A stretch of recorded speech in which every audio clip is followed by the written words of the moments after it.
حضرت سفیان ثوری رحمت اللہ علیہ کے 87 ارشادات۔ الحمدللہ رب العالمین والصلاة والسلام علی خاتم النبیین، اما بعد فاعوذ باللہ من الشیطان الرجیم، بسم اللہ الرحمن الرحیم۔ حضرت سفیان ثوری رحمت اللہ علیہ کے 87 ارشادات۔ یہ رسالہ المدینۃ العلمیہ کی کتاب اللہ والوں کی باتیں سے تیار کیا گیا ہے۔ دعائے عطار، یا اللہ پاک جو کوئی 16 صفحات کا رسالہ سفیان ثوری رحمت اللہ علیہ کے 87 ارشادات پڑھ یا سن لے، اس کے دل سے دنیا کی محبت دور فرما کر اسے روحانی سکون نصیب فرما اور اس کو ماں باپ سمیت بے حساب بخش دے۔ آمین بجاہ خاتم النبیین صلی اللہ علیہ وآلہ وسلم۔ درود شریف کی فضیلت صحابی مصطفیٰ حضرت جابر رضی اللہ عنہ کے والد گرامی حضرت سمرہ سوائی رضی اللہ عنہ روایت فرماتے ہیں کہ ہم سرکار علی وقار صلی اللہ علیہ وآلہ وسلم کے دربار علی شام میں حاضر تھے کہ ایک شخص حاضر ہو کر عرض گزار ہوا، یا رسول اللہ صلی اللہ علیہ وآلہ وسلم، اللہ پاک کی بارگاہ میں سب سے اچھا عمل کون سا ہے؟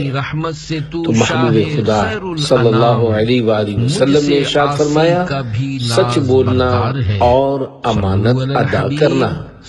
راوی حدیث حضرت سمرہ رضی اللہ عنہ فرماتے ہیں کہ میں نے عرض کی، یا رسول اللہ صلی اللہ علیہ وآلہ وسلم، مزید کچھ ارشاد فرمائیے۔ فرمایا، کثرت ذکر اور مجھ پر درود پاک پڑھنا، کہ یہ عمل فقر یعنی غربت کو دور کرتا ہے۔ بہر رفع مرض و زحمت و رنج و کلفت، ڈھونڈتے پھرتے ہیں وہ لوگ کہاں کا تعویذ۔ تم پڑھو صاحب لولاک پر کثرت سے درود، ہے عجب درد نہاں اور اما کا تعویذ۔ صلو علی الحبیب صلی اللہ علی محمد۔ گھر آئی دولت واپس کر دی۔ واقعہ عظیم بزرگ حضرت سفیان ثوری رحمت اللہ علیہ کے بھائی حضرت مبارک بن سعید رحمت اللہ علیہ ذکر کرتے ہیں کہ ایک شخص حضرت سفیان ثوری رحمت اللہ علیہ کے پاس درہم سے بھری 1 یا 2 تھیلیاں لے کر آیا۔ اس کے والد آپ رحمت اللہ علیہ کے دوست تھے اور آپ ان کے پاس بہت جایا کرتے تھے۔ آنے والے نے عرض کی، ابو عبداللہ، حضرت سفیان ثوری رحمت اللہ علیہ کی کنیت ہے، کیا آپ کے دل میں میرے والد کی طرف سے کوئی ناپسندیدہ بات ہے؟ آپ نے فرمایا، اللہ پاک تمہارے والد پر رحم فرمائے، وہ تو ایسے تھے، یعنی آپ نے اس کے والد کی تعریف کی۔ اس نے عرض کی، ابو عبداللہ، میں چاہتا ہوں کہ آپ ان دراہم کو لے لیجئے اور اپنے گھر پر خرچ کیجئے۔ آپ رحمت اللہ علیہ نے اس سے وہ درہم لے لیے اور جب وہ شخص اٹھ کر وہاں سے نکلنے لگا تو آپ نے وہ تھیلی مجھے دیتے ہوئے فرمایا، مبارک، یہ اسے دے دو۔ اور اس شخص سے فرمایا، اے میرے دوست کے بیٹے، میں چاہتا ہوں کہ یہ مال تم لے لو۔ اس نے عرض کی، ابو عبداللہ، کیا آپ کو اس کے بارے میں کوئی شک ہے؟ فرمایا، نہیں، لیکن میں یہ چاہتا ہوں کہ یہ تم لے لو۔ آپ نے اسے کئی مرتبہ کہا تو وہ اسے لے کر چلا گیا۔ جب وہ چلا گیا تو میں خود کو روک نہ سکا اور اپنے بھائی حضرت سفیان رحمت اللہ علیہ سے ناراض ہوتے ہوئے عرض کی، آپ پر افسوس ہے، آپ کا دل ہے یا پتھر؟ کیا آپ کو مجھ پر رحم نہیں آتا؟ کیا ہمارے اور اپنے بچوں پر رحم نہیں آتا؟ اس کے علاوہ میں نے انہیں اور بھی بہت کچھ کہا۔ آپ رحمت اللہ علیہ نے فرمایا، اللہ، اے مبارک، مطلب یہ کہ تم اس مال کو مزے سے کھاؤ اور اس کا حساب مجھ سے ہو۔ اللہ پاک کی ان پر رحمت ہو اور ان کے صدقے ہماری بے حساب مغفرت ہو۔ آمین بجاہ خاتم النبیین صلی اللہ علیہ وآلہ وسلم۔ صلو علی الحبیب صلی اللہ علی محمد۔ پیارے پیارے اسلامی بھائیوں، دیکھا آپ نے کہ حضرت ابو عبداللہ سفیان بن سعید ثوری رحمۃ اللہ علیہ کس قدر خوف خدا رکھنے والے، دنیا سے بے رغبت اور دنیاوی مال کے حساب و کتاب سے ڈرنے والے تھے۔ آپ رحمۃ اللہ علیہ کا شمار تابعی تابعین میں ہوتا ہے۔ آپ بہترین عالم، محدث، بہت بڑے عبادت گزار اور اللہ پاک کے ولی تھے۔ آپ کے مقام و مرتبے اور عظمت و بلندی کو کئی علماء کرام نے اجاگر کیا اور کتب میں اس کا ذکر کیا، بلکہ آپ رحمۃ اللہ علیہ اس قدر بابرکت بزرگ ہیں کہ جو آپ کی صحبت اختیار کرتا یا آپ کے وسیلے سے کوئی بات کرتا تو علماء کی نظر میں اس کی قدر بھی عظیم ہو جاتی۔ عظیم تابعی بزرگ حضرت عبداللہ بن مبارک رحمۃ اللہ علیہ فرماتے ہیں، مجھے حضرت سفیان ثوری رحمۃ اللہ علیہ کی محفل بہت پسند ہے، کیونکہ میں جب بھی انہیں دیکھنا چاہتا تو کبھی ورع و تقویٰ کی حالت میں، کبھی نماز پڑھتے ہوئے اور کبھی فقہی مسئلے میں غور کرتے ہوئے دیکھتا۔ حضرت سفیان ثوری رحمۃ اللہ علیہ نے مختلف مواقع پر ایسے پرحکمت اور ایمان افروز اقوال ارشاد فرمائے ہیں کہ اگر مسلمان ان پر عمل کرے تو اس سے انشاءاللہ ان کی دنیا و آخرت سنور سکتی ہے۔ انہیں میں سے چند اقوال کچھ تسہیل کے ساتھ یہاں پیش کیے جا رہے ہیں۔ اللہ پاک کی رضا پانے اور علم دین حاصل کرنے کی نیت سے ان اقوال کو سنیں اور نیت کریں کہ ان پر عمل بھی کریں گے انشاءاللہ الکریم۔ علم دین کی اہمیت اور ترغیب کے بارے میں 14 مدنی پھول۔ حضرت سفیان ثوری رحمۃ اللہ علیہ نے فرمایا، علم اس لیے حاصل کیا جاتا ہے تاکہ اس کے ذریعے اللہ پاک کا ڈر اور تقوی حاصل ہو۔ اسی وجہ سے علم کو فضیلت دی گئی ہے۔ نمبر 2، علم سیکھو اور اس پر صبر اور برداشت سے کام لو، اور اس کے ساتھ ہنسی کو مت ملاؤ ورنہ دل پتھر ہو جائیں گے۔ 3، اپنے ذریعے علم کو زینت بخشو، علم کے ذریعے خود کو زینت مت دو۔ مطلب یہ کہ علم دین کی دولت حاصل کر کے اپنے آپ سے جہالت کو دور کرو اور پھر اس علم کو پھیلاؤ۔ یہ نہیں کہ علم اس لیے حاصل کرو کہ لوگ آپ کی تعریف کریں یا آپ کو بڑا عالم کہیں۔ 4، علم دین کا طبیب ہے اور درہم دین کی بیماری ہے۔ جب طبیب ہی بیماری کو اپنی طرف کھینچے گا تو پھر دوسرے کا علاج کیسے کرے گا؟ 5، علم کا سب سے پہلا درجہ خاموشی، دوسرا توجہ سے سننا اور یاد کرنا، تیسرا اس پر عمل کرنا اور چوتھا اسے پھیلانا ہے۔ 6، فرائض کے بعد علم حاصل کرنے سے افضل عمل اور کوئی نہیں ہے۔ 7، آدمی کو چاہیے کہ اپنی اولاد کو علم حاصل کرنے پر مجبور کرے، کیونکہ اس سے اس بارے میں پوچھا جائے گا۔ 8، حدیث شریف سونے چاندی سے زیادہ ہے مگر اسے حاصل نہیں کیا جاتا، یعنی اسے حاصل کرنے والے بہت کم ہیں۔ 9، علم حدیث عزت ہی عزت ہے، جو اس کے ذریعے دنیا چاہے گا تو دنیا ملے گی اور جو آخرت چاہے گا تو آخرت ملے گی۔ لوگوں کے لیے حدیث سے بڑھ کر نفع مند یعنی فائدے مند کچھ بھی نہیں۔ 11، اگر مجھے معلوم ہو جائے کہ کوئی اخلاص نیت کے ساتھ علم حدیث طلب کرنا چاہتا ہے تو میں ضرور اس کے گھر جا کر اسے حدیث سناؤں۔ 12، حدیث شریف سیکھنے سے بڑھ کر افضل عمل کوئی نہیں بشرط یہ کہ نیت درست ہو۔ 13، علم عمل کے لیے ہی حاصل کیا جاتا ہے تو عمل کی وجہ سے علم حاصل کرنا چھوڑو، نہ علم حاصل کرنے کی وجہ سے عمل ترک کر دو۔ 14، حضرت سفیان ثوری رحمۃ اللہ علیہ بہت بڑے محدث تھے مگر اس کے باوجود عاجزی کرتے ہوئے فرماتے ہیں، میں چاہتا ہوں کہ حدیث شریف کے معاملے میں برابر چھوٹ جاؤں، یعنی ثواب ملے نہ پکڑ ہو۔ عبادت کے بارے میں 3 مدنی پھول۔ نمبر 1، جب میں قرآن پاک پڑھتا ہوں تو دل چاہتا ہے یہی ٹھہر جاؤں اور اس کے علاوہ کسی چیز کی طرف نہ بڑھوں۔ 2، تلاوت قرآن میں زیادہ خوبصورتی اس وقت آتی ہے جب اس میں زہد یعنی تلاوت کرنے والے کے دل میں دنیا سے بے رغبتی بھی شامل ہو جائے۔ 3، حضرت سیدنا یحییٰ بن یمان رحمۃ اللہ علیہ بیان کرتے ہیں کہ میں نے حضرت سیدنا سفیان ثوری رحمۃ اللہ علیہ سے سوال کیا، ابو عبداللہ عبادت کہاں اچھی ہوتی ہے؟ آپ رحمۃ اللہ علیہ نے فرمایا، جہاں روٹیوں کا بڑا ٹھیلا 1 درہم کا ملتا ہو تاکہ کوئی کسی دوسری کی طرف سوالیہ نظروں سے نہ دیکھے۔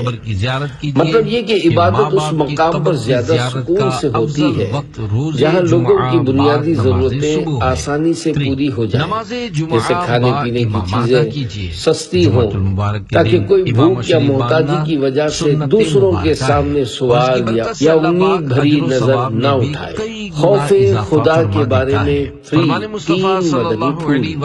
نمبر 1، اللہ پاک بندے پر اس حاجت میں ضرور انعام فرماتا ہے جس میں وہ اللہ پاک کی بارگاہ میں کثرت سے گڑ گڑاتا ہے۔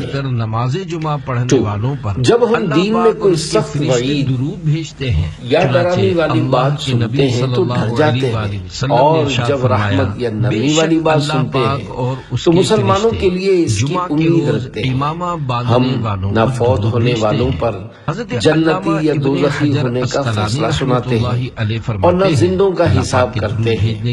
جن باتوں کا ہمیں علم نہیں ہوتا انہیں علم والوں کے حوالے کر دیتے ہیں اور ان کی رائے کو اپنی رائے سے بہتر مانتے ہیں۔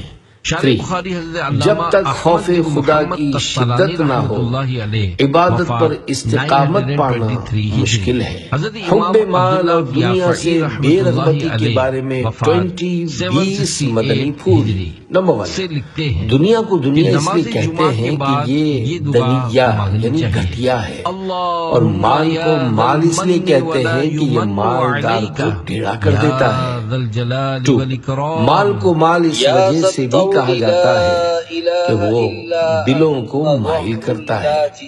3، لوگوں کی رضامندی کی ایسی انتہا ہے جس تک نہیں پہنچا جا سکتا، اور طلب دنیا کی بھی ایک انتہا ہے مگر اس تک بھی رسائی نہیں ہو سکتی، یعنی سب لوگوں کو خوش رکھنا ممکن نہیں ہے، اور ایسے ہی دنیاوی خواہشات کبھی ختم نہیں ہوتی۔ 4، بد مزہ کھانا کھانا اور خوردرا لباس پہننا دنیا سے بے رغبتی نہیں، بلکہ دنیا سے بے رغبتی تو امیدوں کا چھوٹا ہونا یعنی موت کو پیش نظر رکھنا ہے۔ 5، اگر تمہیں کھانے سے صرف پیٹ بھرنے کی ضرورت ہو تو اس کے لیے سوال مت کرو، اگر تمہیں نمک کی ضرورت ہو تو سوال مت کرو، اور یہ جان لو کہ جو روٹی تم نے کھانی ہے نمک ملا کر اس کا آٹا گوندھ دیا گیا ہے، اور تمہیں پانی پینے کی ضرورت ہو تو اپنے ہاتھوں کا استعمال کرو، یہ پانی کے برتن کا کام دیں گے۔ 6، مالدار بھی زاہد یعنی دنیا سے بے رغبت ہو سکتا ہے جبکہ مصیبت پر صبر کرے اور نعمت پر شکر کرے۔ 7، جب بندہ دنیا سے بے رغبت ہو جاتا ہے تو اللہ پاک اس کے دل میں حکمت بھر دیتا ہے، پھر اس حکمت کو اس کی زبان پر جاری فرماتا ہے اور اسے دنیا کے عیوب، اس کی بیماریاں اور ان بیماریوں کا علاج بھی دکھا دیتا ہے۔ 8، اللہ پاک کی وہ نعمت جو مجھ سے دنیا کو دور کر دے اس نعمت سے بڑی ہے جو مجھے عطا کرے، یعنی اللہ پاک کی سب سے بڑی نعمت یہ ہے کہ وہ دنیا کی محبت اور لالچ کو میرے دل سے نکال دے۔ یہ نعمت اس سے بھی بڑی ہے کہ وہ مجھے دنیا کی دولت عطا کرے۔ 9، دنیا داروں کی تعظیم کرنے والے عالم میں کوئی بھلائی نہیں۔ میں کسی کی دنیا سے محبت کو اس کے دنیا داروں کو سلام کرنے سے جان لیتا ہوں۔ میں نے 1 درہم بھی کبھی عمارت بنانے میں خرچ نہیں کیا۔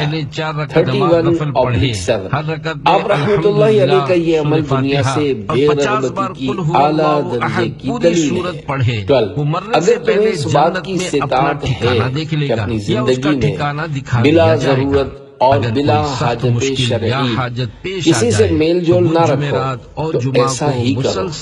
اپنے سامان ضرورت کی درستی کی فکر میں لگے رہو۔ حکمرانوں کے پاس جانے سے بچو، تمہیں ان سے جو ضرورت ہو وہ اللہ پاک سے مانگو۔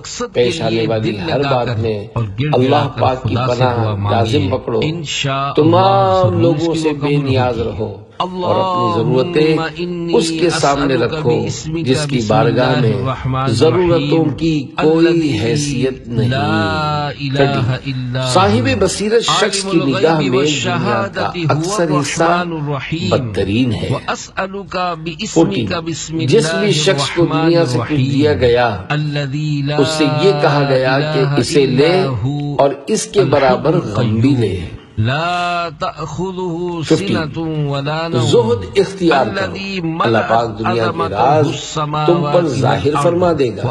پرہیزگاری اختیار کرو، اللہ تمہارے حساب میں نرمی فرمائے گا۔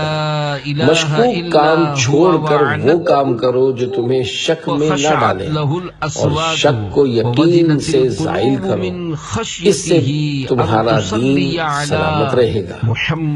16 اگر تم آخرت میں رغبت کی وجہ سے دنیا کو نہیں چھوڑ سکتے تو اس اندیشے سے چھوڑ دو کہ یہ بیکار زمین اور بیمار اونٹوں کا استبل ہے جس میں تم جیسے لوگوں کی کثرت ہے۔